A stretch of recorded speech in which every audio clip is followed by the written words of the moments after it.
السلام عليكم ورحمة الله. ازيكم؟ يا رب تكونوا بألف خير. النهاردة فيديو جديد مع بعض، يا رب الفيديو يعجبكم ويكون خفيف على قلبكم وتستفادوا من تفاصيل الفيديو. بس لو عجبكم ما تنسوش تعملوا لي لايك للفيديو، كمان اشتراك في القناة علشان يوصلكم مني كل جديد. ويلا بينا نبدأ الفيديو القمر ده مع بعض. عميلة عسولة كده حبيبة قلبي كلمتني وطلبت مني تورتاية تكفي 8 أفراد مرتاح. فطبعا بدأت ان انا اخبز الكيك. طبعا الكيك ده فانيليا. فخبزت كده الكيك قبل المناسبة بيومين، غلفته كويس قوي باسترتش وحطيته على رف التلاجة. عايزة اقول لكم انه طلع احلى كيك في الدنيا كلها. بجد ما تقلقوش خالص ولا تخافوا ولا تقولوا الكيك هينشف لو اتشال في التلاجة يوم واتنين. عايزة اقول لكم ان هو بيطلع احلى بكتير قوي قوي من لما تكوني شغالة فيه نفس اليوم او قبلها بيوم بجد. طبعا بدأت ان انا ابني الطبقات كده وحشيتها حشوات. عايزه اقول لكم حشيتها حشوات روعه بجد. العميله العسوله القمر رزق يا بنات. فبجد ببقى عايزه والله اعمل للاوردر ده كل حاجه حلوه.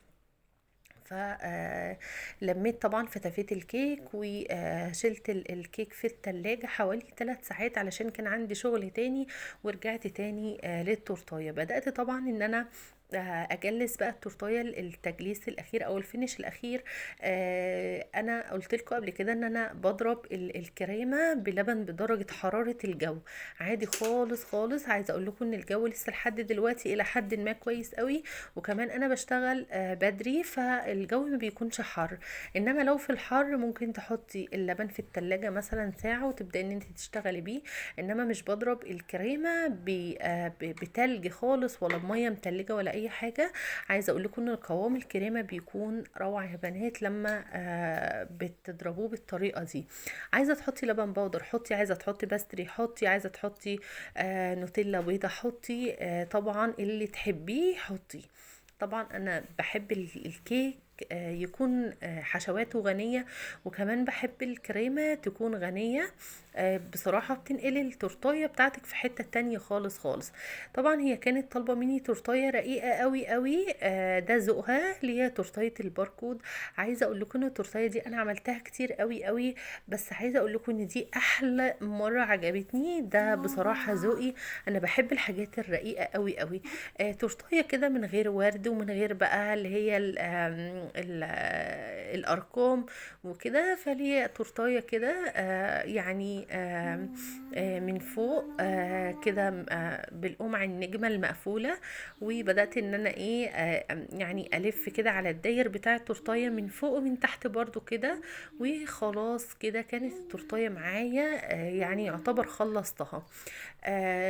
بس كل اللي كنت هعمله بقى ان انا كنت هحط الفراشات الحمراء وقلوب الحمراء بالكريمة زي ما انتم شايفين كده.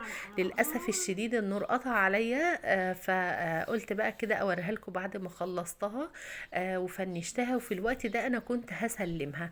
كتبت طبعا عليها هابي بيرث داي كده وزي ما قلت لكم ايه قلوب حمراء كده بالكريمة خفيفة والباركود من فوق. طبعا العميلة هي اللي بتختار الباركود على ذوقها.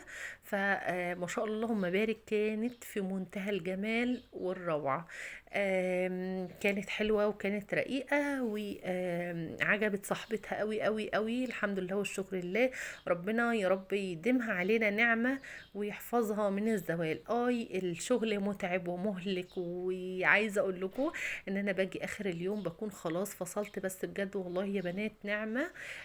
بجد ربنا ما يحرمناش منها ابدا ابدا. انتوا عارفين الوقت بقى صعب قوي وبقى محتاج الكل ايه يتحرك كده. يعني ما بقاش خلاص الزمن ان احنا نقعد كده وننتخ. انتخنا كتير فنبدأ كده بقى نفوق لشغلنا ونبدأ ان احنا نفكر واي حاجة كده.